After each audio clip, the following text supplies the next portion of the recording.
Bonjour, je suis Gaël Châtelain-Berry, bienvenue sur mon podcast Happy Work, le podcast qui va vous envoyer des ondes positives pour aller travailler. Pour cet épisode, j'ai décidé de vous livrer une recette. Vous emballez pas, c'est pas une recette de cuisine, j'en serais bien incapable, mais une recette pour devenir le salarié idéal. Je parle souvent des qualités et des défauts des managers, et un reproche que l'on me fait parfois, c'est de ne pas parler des personnes qui ne sont pas managers. C'est vrai. Même si je suis profondément convaincu qu'un manager a la qualité d'équipe qu'il mérite, il n'en reste pas moins que tous les salariés, managers ou non, ont des qualités et des défauts. Oui, ça c'est un poncif. Mais il faut être attentif à ses propres qualités et défauts et être conscient que ce sont ceux-ci qui vont déterminer la façon dont nous sommes regardés et évalués dans l'entreprise. Ainsi, dans cet épisode, je vous propose une liste de qualités les plus importantes que tout salarié devrait avoir. Alors, la liste, je vous préviens d'avance, n'est pas faite par ordre d'importance. La première qualité, un salarié de qualité se doit d'être engagé. Engagement ou motivation, ce sont deux mots pour décrire une même réalité. Dans ma très longue carrière de manager, j'ai croisé toutes sortes de collaborateurs et de collaboratrices. Des motivés, des trop motivés, des démotivés, des très démotivés. Cependant, à chaque fois que je reprenais une nouvelle équipe, je rencontrais chaque membre de l'équipe pour essayer de comprendre ce qui les motivait justement. En effet, penser qu'avec des conditions identiques pour 10 salariés, les 10 auront le même niveau de motivation est une erreur énorme. En tant que manager, il faut savoir mettre en place les conditions idéales pour que chaque membre de l'équipe puisse donner le meilleur de lui-même. En tant que manager, ce travail n'est pas simple et il prend du temps. Cependant, malgré ce travail, il m'est arrivé d'avoir un salarié que rien, absolument rien, ne pouvait motiver. Et c'est là où le rôle de celui-ci est essentiel. Si un salarié a une baisse de motivation, il doit en être conscient, identifier les causes de cette baisse et en parler avec son manager. L'obligation d'engagement est une obligation de moyens, pas de résultats, comme le dirait un juriste. Bien entendu, il est impossible d'être au taquet tous les jours de l'année. Par contre, en cas de coup de mou, il faut en parler pour que cela ne dure pas trop longtemps, ce qui me renvoie à la deuxième qualité du salarié idéal. Et c'est, un salarié idéal doit être transparent. Être transparent, c'est ne rien cacher à sa hiérarchie ou à ses collègues, ses erreurs, ses retards, ses oublis. Alors certes, cela suppose de travailler dans un environnement bienveillant qui permette à cette transparence de s'exprimer sans craindre d'être sanctionné. Mais je peux vous assurer que même dans des environnements parfaitement bienveillants, certains salariés sont incapables d'être transparents et préfèrent jouer un rôle plutôt que de travailler pour le collectif. Un salarié transparent, c'est quelqu'un qui va vouloir progresser et faire progresser l'équipe en mettant le collectif avant l'individuel. Un salarié transparent, c'est également quelqu'un qui saura faire preuve d'honnêteté intellectuelle. Si quelque chose ne lui convient pas, s'il n'est pas d'accord avec une décision ou s'il ne comprend pas une décision, il le dira. Rien de pire qu'un salarié qui va dire qu'il est totalement satisfait d'une décision lorsqu'on lui demande son avis, mais qui fera tout pour ne pas l'appliquer dans votre dos. Une entreprise, en tout cas une entreprise de qualité, c'est une entreprise qui va tout faire pour instaurer un dialogue sain entre chaque membre d'une équipe.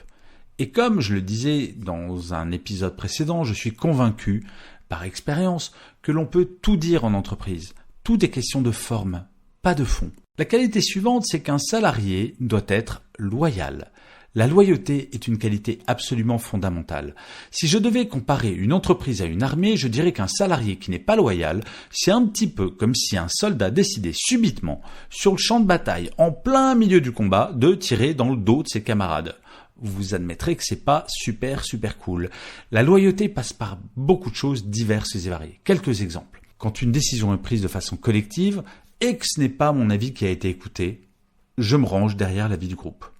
Autre exemple, je ne joue pas au jeu des rumeurs. Je ne les écoute pas, je ne les répands pas. Ou alors, mon intérêt personnel passe toujours après l'intérêt de l'équipe. Et enfin, dernier exemple, mon seul objectif dans ma vie professionnelle, ce n'est pas de devenir calife à la place du calife. La loyauté d'un salarié est en fait un impératif pour pouvoir lui donner une grande autonomie. La loyauté est la base de la relation de confiance qui doit exister entre un manager et les membres de son équipe. Ensuite, un salarié de qualité doit être fiable. Lorsque j'étais manager, j'ai toujours préféré un salarié qui me donnait un délai de 1 semaine pour faire un dossier et qui respectait à la minute près ce délai, à quelqu'un qui allait me promettre un délai de 3 jours et allait me le rendre au bout de 4. Le bon fonctionnement d'une équipe suppose qu'il n'y ait jamais de grain de sable dans les rouages. Quel que soit ce grain de sable, chaque membre de l'équipe est un rouage de cette mécanique et vous êtes un rouage de la mécanique de votre équipe. Il suffit que l'un de ces rouages ne soit plus fiable pour que toute la mécanique s'enraye. Derrière ce concept de fiabilité, il y a bien entendu celui de la régularité. Franchement, c'est sympa d'être fiable le lundi, mais si c'est pour ne pas l'être le reste de la semaine, c'est moyen intéressant. Quel bonheur d'avoir une équipe sur laquelle il est possible de se reposer totalement, sans avoir à vérifier si le travail est fait et bien fait. Avoir une équipe totalement fiable, cela libère un temps incroyable pour le manager pour s'occuper de trouver de nouvelles idées, pour passer du temps avec les membres de son équipe qui en auraient besoin. Durant ma carrière, j'ai eu la chance d'avoir travaillé avec des équipes d'une très très grande fiabilité et très honnêtement, j'en garde un souvenir incroyable. Et enfin, un salarié de qualité se doit d'être critique. Avoir un salarié qui est d'accord avec vous sans arrêt, bon ok, c'est sympa, ça flatte l'ego, mais quand il est toujours d'accord, c'est franchement inutile. L'esprit critique, c'est cela qui permet à de nouvelles idées d'émerger, à de nouvelles façons de faire d'être mises en place.